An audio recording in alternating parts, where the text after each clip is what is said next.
Eu gostaria de pensar com vocês nessa manhã num texto que está na carta de Paulo aos Filipenses, no capítulo 1 e no versículos 9 até 10, que diz assim: Faço esta oração, que o vosso amor aumente mais e mais, em pleno conhecimento e toda percepção, para aprovardes as coisas excelentes e serdes sinceros para o dia do Senhor. Que Deus nos abençoe na meditação nesse texto tão profundo de Paulo, que é uma oração dele para a igreja dos Filipenses. Ele está orando por eles e não quer que eles fiquem estagnados, mas que eles cresçam. E ele não pensa num crescimento econômico, mas ele pensa num crescimento em amor e numa preparação para o que ele chama o dia do Senhor. Eu estou certo que nós vivemos os últimos dias aqui na Terra. Todos os sinais de final de tempo estão aí. E uma coisa é certa, Deus tem permitido mais um prazo para nós pensarmos em nós mesmos, fazermos uma análise acerca de nós mesmos. Eu li recentemente uma frase, não me lembro se no Facebook eu repliquei aquela frase. Ele diz que todas as vezes que eu penso no cristão que eu deveria ser, cada vez mais eu me envergonho no cristão que eu sou. Ou seja, tem tanto espaço de crescimento e de aprendizado para nós, mas muitas vezes a gente fica na mediocridade do cristianismo. Eu estou certo que nós vivemos os últimos tempos e Apocalipse diz que vivemos um tempo onde o Senhor Jesus fica do lado de fora da igreja e ele diz: Eis que estou à porta e bato. Se alguém ouvir a minha voz e abrir a porta, eu vou entrar e vou manter comunhão com ele. Essa é a expectativa, e nós reconhecemos que nós vivemos um cristianismo onde Cristo está do lado de fora.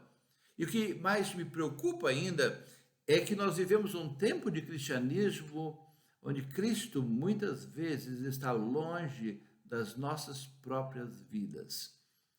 Paulo, ele reconhece essa necessidade e ele traz à tona aquilo que precisa ser resgatado na vida do cristão e quais são os princípios que precisam ser restaurados na vida dele para nortear a sua própria vida. Por isso ele diz: faço essa oração, que o vosso amor aumente mais e mais em pleno conhecimento e toda percepção, para aprovardes as coisas excelentes.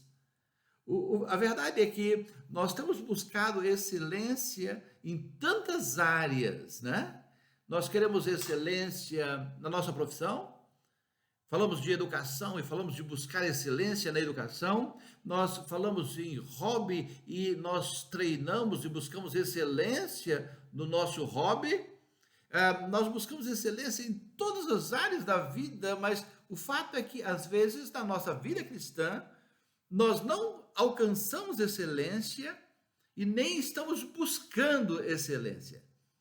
E Paulo, ele diz: olha, eu rogo que vocês possam encontrar isso, aprovar isto, aprovar aquilo que é excelente e que vocês possam ser sinceros. Dispensa o estudo da palavra sincero, mas é aquele que não tem nada para esconder. Ou seja, o que Deus está querendo de nós é que nós atinjamos a excelência e que não precisemos ficar escondendo as falhas e os fracassos das nossas próprias vidas. A verdade é que o mundo, ele adentrou de tal forma a igreja e ele adentrou de tal forma as nossas próprias vidas que nós somos corrompidos e precisamos rever isto. E talvez essa quarentena ela sirva para essa reflexão, para ver aquilo que precisa ser alterado, aquilo que precisa ser mudado. O mundo, ele sempre tenta segurar a igreja. O mundo não quer uma igreja que seja atuante, que seja diferente, que busque coisas diferentes, que esteja aspirando coisas diferentes. Pelo contrário, o mundo quer que nós sejamos iguais a eles. E quantas vezes nós vemos o mundo barganhando com a igreja e a igreja vai trazendo para dentro dela aquilo que é próprio do mundo, e nós, como membros dessa igreja, muitas vezes nós também trazemos para dentro das nossas vidas aqueles padrões que não são nossos, do cristianismo, mas é um padrão do mundo, e somos influenciados, infelizmente somos influenciados. E é bom que Deus nos faz parar numa quarentena, para o mundo todo numa quarentena, para que ele possa estar meditando na sua conduta e ver quais são as influências que estão eliminando a excelência dentro das suas vidas. Nós estamos vivendo um tempo de mundo globalizado, onde ele está ditando as regras. Nós vimos, por exemplo, a defesa de aborto, um claro ataque à própria vida. Nós estamos vivendo um tempo em que, num tempo globalizado, onde se diz não existe certo ou errado, é tudo relativo, e as pessoas elas entram nos erros e elas dizem, mas Deus vai me entender, porque na verdade a minha situação é a minha situação, e você não conhece a minha situação. Eu não atinjo a excelência porque você não conhece pelas as experiências pelas quais eu estou passando. E nós vemos que muitas vezes a libertinagem ela entra dentro das vidas e elas vão corroendo a nossa vida cristã, e nós precisamos dessa oração de Paulo para que nós possamos aumentar mais e mais o amor e buscar essa excelência em Cristo Jesus. Quando nós pensamos na maneira como, quando nós pensamos em ética, nós pensamos no modo como nós devemos ser, na expectativa de Deus, como nós devemos ser, ou como Deus quer que eu seja. Percebe a profundidade disso? Como é que Deus quer que eu seja? E se eu quero saber como Deus quer que eu seja, eu preciso olhar uma prescrição de Deus, a maneira como ele relata como eu devo ser. Para eu ser excelente, eu tenho que fazer como Deus prescreve para que eu possa fazer. Chamaríamos isso de um alinhamento com os próprios atributos de Deus. Ser excelente é ser parecido com Deus. Eu sei que isso é algo assim tão distante, mas nós não podemos esquecer que os cristãos foram chamados cristãos, porque o estilo de vida deles era tão parecido com a vida de Cristo que eles falaram, olhe lá os pequenos cristos. E nós nos distanciamos tanto disto com o tempo e nós deixamos para trás essa questão de modo de ser. E hoje em dia o cristianismo ele já não se mede pelos atributos de Deus. E nós encontramos, infelizmente, quantas pessoas que são chamadas cristãs e que o padrão de vida é tão diferente. Mas a Bíblia prescreve como é que nós devemos ser. Por exemplo, Levítico capítulo 11, versículo 45 diz, sede santos, porque eu sou santo, diz o Senhor. Sede santos, porque eu sou santo, diz o Senhor. E alguém falou assim, e se o seu pastor, estou pensando em pastor em questão de dom, não de título, se o seu pastor fala assim, não olhe para mim, olhe para Deus, porque Deus é santo, ele diz, você está numa religião falsa, porque Paulo diz assim, sede meus imitadores, como eu sou de Cristo. Ou seja, a expectativa dos próprios pastores é de que eles sejam como Cristo é. E Deus diz, sede santos, porque eu sou santos. Mateus diz assim, sede perfeitos. Sede perfeitos. Ser perfeito não significa ser sem defeito algum, significa ser perfeito é ser de alguém que ninguém pode ficar apontando o dedo. É uma coisa preciosa, isso nós deveríamos estar buscando essas coisas para atingir a excelência. Por exemplo, Deus diz na sua palavra, não mentirás, não mentirás. E é impossível nós pensarmos num cristão atingindo a excelência em que ele admite a mentira dentro da sua vida.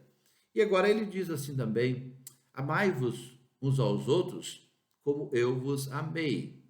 Ou seja, está aí o atributo de Deus de nos amar, apesar de não sermos amáveis, e ele diz, olha, busquem a excelência e vocês precisam aprender a amar como eu estou amando vocês também. Então, quando nós pensamos nesses valores que precisamos trazer para a nossa vida para atingir a excelência, são valores absolutos, não são relativos. Então, ser de santos servia para o passado e serve para agora e é imutável. Honestidade é no passado e é agora, é sempre, não muda. Quantas coisas estão tentando entrar dentro das nossas vidas com uma nova roupagem, mas a verdade é que aquilo que é princípio precisa ser mantido porque são coisas próprias de Deus. Quando nós pensamos em um padrão de conduta, uma forma de andar que atinja a excelência de Deus, nós temos que lembrar que esse é um fundamento que está nas Escrituras. Se eu quero saber como eu devo ser, eu olho para a Bíblia. A Bíblia é clara nos seus ensinamentos de como eu devo fazer para ser parecido com o caráter de Deus. Por exemplo, as Escrituras dizem em 1 Timóteo, toda a Escritura é inspirada por Deus e ela é suficiente para nos ensinar, para nos corrigir, para nos levar à perfeição. Então, eu devo olhar quais são as orientações de Deus nas Escrituras e trazer aquilo para dentro da minha própria vida, para eu ser parecido com Deus. Mateus diz assim, toda a Escritura, ela sai da boca de Deus. Ou seja, não é uma opinião humana, quando está nas Escrituras, é alguma coisa a ser copiada. Pedro diz na sua segunda epístola, a profecia nunca foi produzida por vontade humana. Aquilo que está nas Escrituras não saiu da vontade humana. Pelo contrário, por isso que as pessoas tentam de tal forma negar a Bíblia e não conseguem, porque é algo que é perfeito, que é algo que não se contradiz. Davi, ele diz em 2 Samuel, ele confessa isto, o Espírito do Senhor fala por meu intermédio. Ou seja, ele reconhece que aquilo que ele profere, que aquilo que ele enuncia, não é próprio da sua sabedoria, mas é algo que Deus está passando. E volto a falar, se nós queremos atingir a excelência nas nossas vidas, nós vamos ter que voltar para as Escrituras, porque as Escrituras, de fato, é algo inquebrável, ela não pode ser anulada por absolutamente ninguém, e ela sempre é cumprida.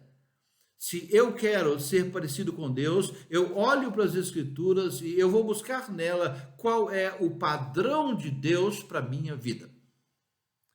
Quando nós pensamos nesse valor, nessa ética que deve ser aplicada na vida dos cristãos, nós já vimos que ela aparece lá no passado, no Velho Testamento, através dos 10 mandamentos. Ali nos 10 mandamentos nós já encontramos Deus desenhando essa excelência que deveria ser perseguida por nós, alcançada por nós e nos preparando para o futuro. E nós vimos isso nos 10 mandamentos. Ali nós temos um padrão ético de Deus para a conduta. Os primeiros 4 mandamentos, nós vemos que eles regram o relacionamento do homem com Deus. Como é que o homem deve se relacionar com Deus? E ele diz assim, não terás outros deuses além de mim. Não terás outros deuses além de mim.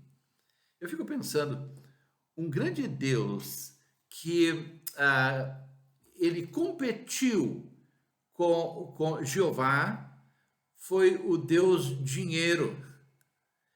O ser humano, ele endeusou de tal forma o dinheiro, a obtenção do dinheiro e o amor ao dinheiro, que ele monta toda uma estrutura econômica que atinge o mundo todo para alcançar o dinheiro.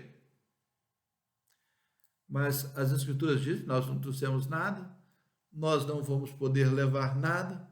Como diria o mineiro, é bobiça isto, né? É bobiça isto.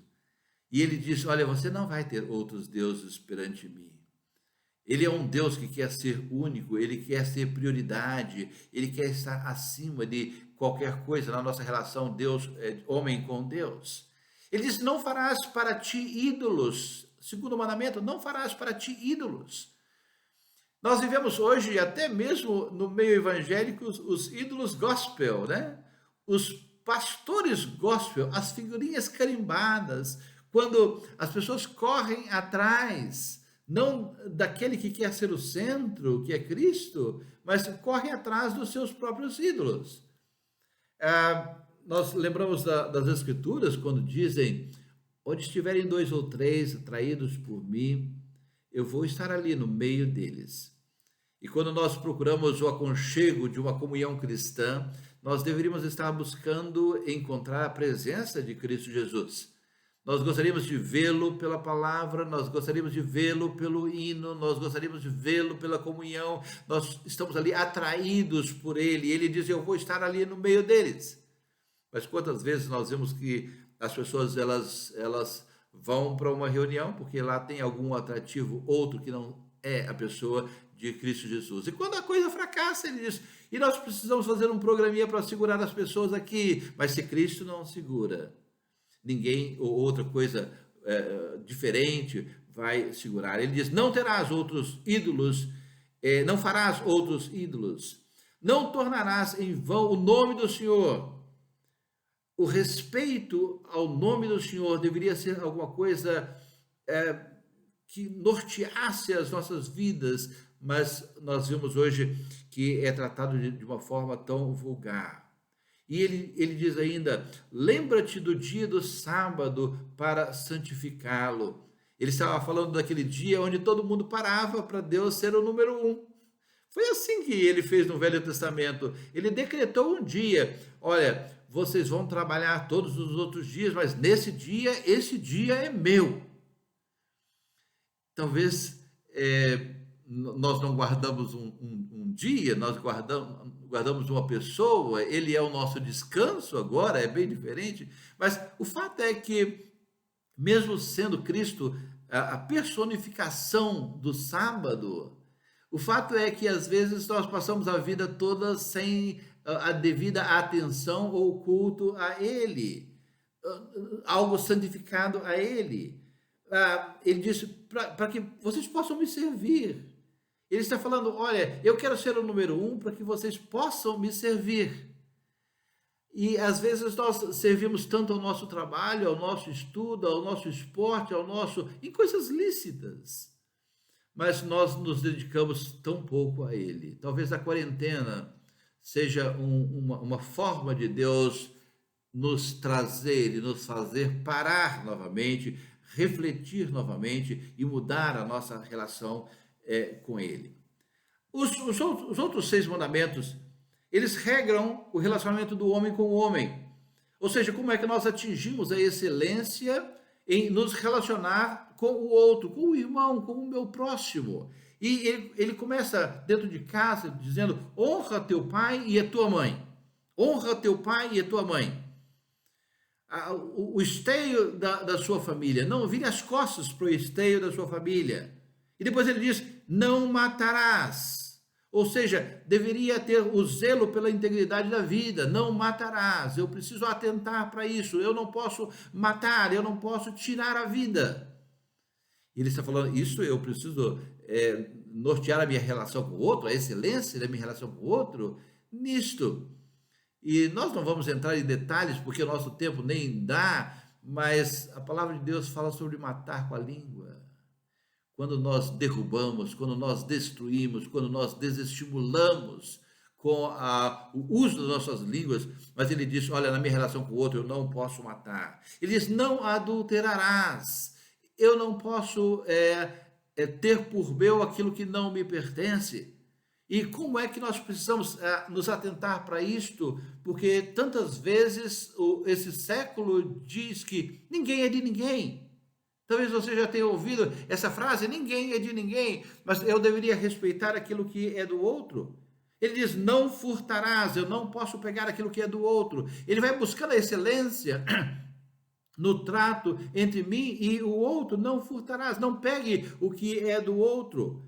Ele diz: não darás falso testemunho contra o teu próximo, não mentirás, não mentirás. Me lembro sempre da Daianinha, quando era pequena ainda, e ela falava, não mentirás, não mentirás, não mentirás. E é impossível nós pensarmos alguém querendo atingir a excelência de Deus e trazendo a mentira para dentro da sua vida. As escrituras são bem claras, sim, é sim, não, é não. O que passar disso procede do inimigo, não procede de Deus. E ele diz ainda no 10º, não cobiçarás, não cobiçarás.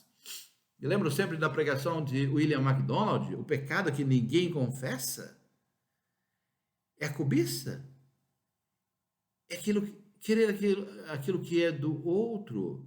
Ele diz, não cobiçarás a casa do outro, não cobiçarás a mulher do outro, não cobiçarás os servos do outro, os bois do outro, e aquilo que não pertence a ti. E eu fico almejando aquilo que é do outro, e ele diz, olha, isso não é excelência de vida. Alguém que fica, como diz o mineiro, guderando o que é do outro, ele está longe de atingir a excelência da sua vida. E quando o Senhor Jesus, ele olha para isto que é colocado de forma, padrões resumidos em 10 regras, ele diz, eu vou resumir isto em uma regra só, em 2 regras. Primeiro, em relação a Deus, amarás o Senhor teu Deus de todo o teu coração, de toda a tua alma, de todo o teu entendimento, de todas as vossas forças. Então ele diz, olha, quer resolver a relação sua com Deus e quer atingir a excelência na sua vida, na sua relação com Deus, ame a Deus de todo o teu coração, de toda a tua alma, de todo o teu entendimento. Talvez nós digamos, mas isso é um padrão inatingível, inexequível. Talvez seja, mas ele é perseguível. Eu ainda posso correr atrás. Eu ainda posso chegar para Deus e dizer, ó Deus, me ajuda a te amar dessa maneira. Me ajude a querer isto. Muda com os meus gostos, Senhor. Altera as minhas prioridades. Me ajuda a colocar o Senhor no seu devido lugar dentro da minha vida.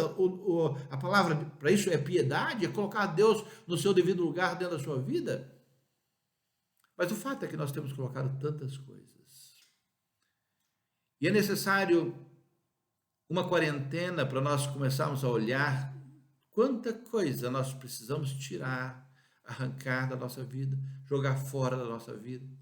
Quantas coisas que pareceram tão importantes e que nós buscamos e de repente a gente percebe não vale nada, não adianta nada. Nós estamos tentando prender e ganhar e segurar alguma coisa que não podemos manter e levar para a eternidade juntamente conosco. Elas vão ficar aqui. E Deus está fazendo-nos parar para buscar essa excelência e lembrarmos, buscar em primeiro lugar o reino de Deus e essas coisas, elas vão ser acrescentadas. Aquilo que nós precisamos será acrescentado para nós. É o que ele está falando. E Jesus resume isso, amarás o Senhor teu Deus de todo o teu coração, de todo a tua alma, de todo o entendimento. E agora, essas 6 regras que norteiam a minha relação, que regram a minha relação com os outros homens, o Senhor Jesus, ele diz, eu vou resumir isso num só, 6 num só para vocês. Ama o teu próximo, como a ti mesmo. E aí eu pergunto, como é que eu posso amar o meu próximo como a mim? Se eu me amo tanto, se eu sou tão devoto a mim, como é que eu posso transferir essa devoção para o meu próximo? Nós vivemos um grande dilema, e talvez seja o dilema do cristianismo no tempo de quarentena e nos últimos dias. Como vai ser a minha relação com Deus? Como vai continuar a minha relação com o meu próximo? E quando nós pensamos em ética em o Novo Testamento, nós vimos a ética sendo muito trabalhada no Sermão do Monte pelo Senhor Jesus. Ele começa a falar, vocês precisam ser humildes, humildes. no mundo que, no mundo que fica dando prêmio para arrogância, no mundo onde está se dizendo que você é o ator principal nesse palco, no mundo que está dizendo que você é a pessoa mais importante, nós vemos que Jesus ele diz: olha, você vai atingir a excelência se você aprender a humildade. Bem-aventurados os pobres de espírito, porque deles é o reino de Deus. O segundo valor colocado no Novo Testamento é a mansidão. Nós gostamos de pessoas brabas, né? Pessoas que estão à frente, pessoas que defendem, pessoas que agridem, mas o gosto de Deus é um gosto diferente. Ele fala sobre mansidão, e nós vamos começar a conhecer acerca de Deus quando nós olhamos aquilo que ele diz na sua palavra. Deus, ele, com reverência, ele não sabe afastar a pessoa mansa e humilde. O arrogante, ele pega e ele empurra o arrogante, mas aquele que é humilde, que chega diante dele, tem o seu apreço, ele é recebido. Existem muitos exemplos nas Escrituras, por exemplo, dos dois que subiram para orar, e um nem levanta a sua cabeça, ele diz: ó Deus, tenha misericórdia de mim, que sou pecador. E é dessa maneira como Deus fala, são os princípios de Deus. É por isso que as Escrituras são bem claras. Se alguém não se humilhar, se reconhecer o seu estado, ele nunca vai alcançar as benesses de Deus. E ele diz: é mansidão. E olha, nós teríamos que trazer a mansidão para dentro das nossas vidas. Misericórdia. Ele diz: é outro padrão que deveria ser trazido, um valor ético que deveria ser aprendido. E ética se aprende, não é nato. Eu preciso aprender misericórdia. Eu preciso aprender misericórdia. E o nosso supremo professor, sem dúvida nenhuma, é Deus. É um Deus misericordioso, e ele quis ser conhecido dessa maneira. Ele quis ser reconhecido como um Deus misericordioso. Ou seja, é aquele Deus que ele olha para a nossa miséria e ele diz: não, eu ainda quero. Ele olha para a nossa falta de valor e ele diz: não, eu recebo. E nós vamos chegando diante dele fiados na sua misericórdia, e nós encontramos paz para as nossas almas em cima da sua misericórdia. Não há espaço de arrogância no cristianismo. Não há espaço para alguém pensar que ele é melhor do que o outro, porque de fato nós não somos. Somos todos farinha do mesmo saco. Pobres e miseráveis pecadores que encontraram em Cristo um Salvador pessoal e que abraçaram, ou melhor, que foram abraçados por Cristo Jesus. E ele diz: e vocês devem ser misericordiosos também. Não é para você amar quem ama você, fazer o bem para quem ama você. Pelo contrário, aqueles que não merecem, você deveria agir em relação a eles. O outro padrão, princípio colocado por Deus nas Escrituras, da maneira como nós devemos perseguir para atingir a excelência, é a integridade. Nós vimos o Senhor falando em Mateus, no capítulo 5, versículo 8, sobre os limpos de coração. E nós vamos ter que confessar, irmãos, e talvez a quarentena ela sirva para a gente dar uma parada e fazer uma autoanálise, uma reflexão sobre a nossa própria vida, o nosso próprio eu, a situação da nossa alma, para ver se a nossa alma é íntegra. Porque normalmente o que nós vamos encontrar é alguma coisa que precisa ser alterada, mudanças, precisa ser transformado. Cada vez que eu olho aquilo que eu deveria ser, eu me sinto um fracassado. Porque, Senhor, eu estou tão longe do teu padrão, eu estou tão longe da integridade que tu queres, que tu buscas. E ele diz: olha, se você quer atingir a excelência, traga a integridade para dentro da sua vida. E nós vivemos um tempo em que cada vez mais é difícil você ser uma pessoa íntegra. Eu estou pensando, um marido íntegro, vamos lá, igreja de 4 barras, nós como maridos, nós somos íntegros? Nós nos nossos negócios, nós somos íntegros? No nosso trabalho, somos íntegros? Realmente nós precisamos atingir isto, buscar essa excelência, porque ele diz, aqueles onde for encontrada a integridade, eles verão a Deus. Ou seja, eu só vou ter esse vislumbre da pessoa de Deus quando eu trago aquilo que é próprio dele para dentro da minha vida e eu acato com carinho, eu aceito com carinho e eu quero e eu almejo com carinho ter em minha vida. Ele diz ainda mais, valores que precisam ser encontrados na minha vida, buscar a justiça. Eu não posso ficar alimentando a injustiça dentro da minha vida. Eu preciso buscar aquilo que é certo, aquilo que é correto. Se isso não é correto, como diz Paulo, se não é de boa fama, se não serve para mim. E eu vou ter que fazer um filtro e tirar da minha vida aquilo que precisa ser tirado da minha vida. Ele diz ainda, devo ser perdoador? Capítulo 5, versículo 10 de Mateus, ser perdoador. E perdoar não é fácil, né? Ser perdoado é bom, não é?